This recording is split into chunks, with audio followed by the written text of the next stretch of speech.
আসসালামু আলাইকুম, welcome back to my channel. কেমন আছেন সবাই? আশা করি ভালো আছেন। আলহামদুলিল্লাহ, আমিও ভালো আছি। তো আজ ক্যাপশন দেখে নিশ্চয়ই বুঝতে পারছেন আজকে আমি কী রান্না করব। তো আজকে আপনাদের সাথে শেয়ার করব চিড়ার ডেজার্ট। তো প্রথমেই আমি এখানে 500 ml দুধ নিয়ে নিয়েছি। 500 ml এর বেশি হবে। 500 ml দুধ নিয়ে নিয়েছি, এখানে আমি ফুটিয়ে নিয়েছি অবশ্য। তারপরে আমি গুঁড়া দুধ দিয়েছি 2-3 চামচের মতো গুঁড়া দুধ দিয়েছি। তারপর পরিমাণ মতন চিনি আর স্বাদ মতো লবণ দিয়ে ভালো করে আরেকটু জাল করে নেব। জাল করে নিয়ে তারপর আমি এখানে কাস্টার্ড পাউডার অ্যাড করব। 3 টেবিল চামচ কাস্টার্ড পাউডার আমি পানিতে আলাদা গুলিয়ে নিব। এভাবে দিলে দলা পাকিয়ে যেতে পারে। তো আমি কাস্টার্ড পাউডার একটুখানি পানিতে গুলিয়ে নিয়েছি, দেখতেই পাচ্ছেন। 3 টেবিল চামচ কাস্টার্ড পাউডার গুলিয়ে নিয়েছি, সেটা আমি অ্যাড করে দেব। তো অ্যাড করে সাথে সাথে নাড়া দিতে হবে, তা না হলে দলা পাকিয়ে যেতে পারে।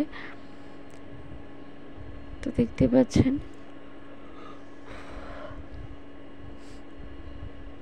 কেমন থিকনেসটা থাকবে, আমি আপনাদেরকে দেখিয়ে দেব। তো দেখতে পাচ্ছেন ঘন হয়ে গিয়েছে কতটা। তো মোটামুটি 1-1.5 মিনিট রাখলেই হয়ে যাবে। দেওয়ার পর আপনারা এখানে কর্নফ্লাওয়ারও দিতে পারেন। যদি কাস্টার্ড পাউডার না থাকে তাহলে কর্নফ্লাওয়ারও দিতে পারেন। তো আমি এখানে কর্নফ্লাওয়ার দিইনি, কাস্টার্ড পাউডার দিয়েছি। তো কাস্টার্ড পাউডার দিয়ে দেখতে পাচ্ছেন থিকনেসটা কেমন ছিল।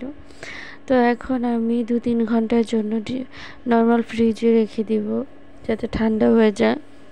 তো নর্মাল ফ্রিজে রেখে দেওয়ার পর তারপর আমি এখানে চিড়া ধুয়ে রেখেছি, কষলিয়ে ধোয়া যাবে না, ধুয়ে এমনিতেই রেখে দিতে হবে, কোনো পানি দেওয়া যাবে না। দেখতে পাচ্ছেন কতটা ঝরঝরা হয়ে গিয়েছে। 10 মিনিটের মতো চিড়া এভাবে রেখে দিলেই হয়ে যাবে। তারপর আমি 2 ঘন্টার পর আমি চিড়াটা এই যে লিকুইডটা আমি রেখেছিলাম সেটা নামিয়ে নিয়েছি। তারপর চিড়াটা ধুয়ে রেখেছিলাম সেটাও আমি দিয়ে দিয়েছি। তারপর আপনার ফ্রুট দিয়ে দিবেন, যে যার যেমন পছন্দ ফ্রুট আপনার ওগুলো দিয়ে দিবেন। আর আমি এখানে আঙ্গুর, কলা, তারপর খেজুর এগুলো দিয়ে দিয়েছি। আপনাদের পছন্দ অনুযায়ী আপনারা দিয়ে নেবেন। তো দেখতেই পাচ্ছেন কতটা সুন্দর হয়েছে, আলহামদুলিল্লাহ অনেক ভালো হয়েছে।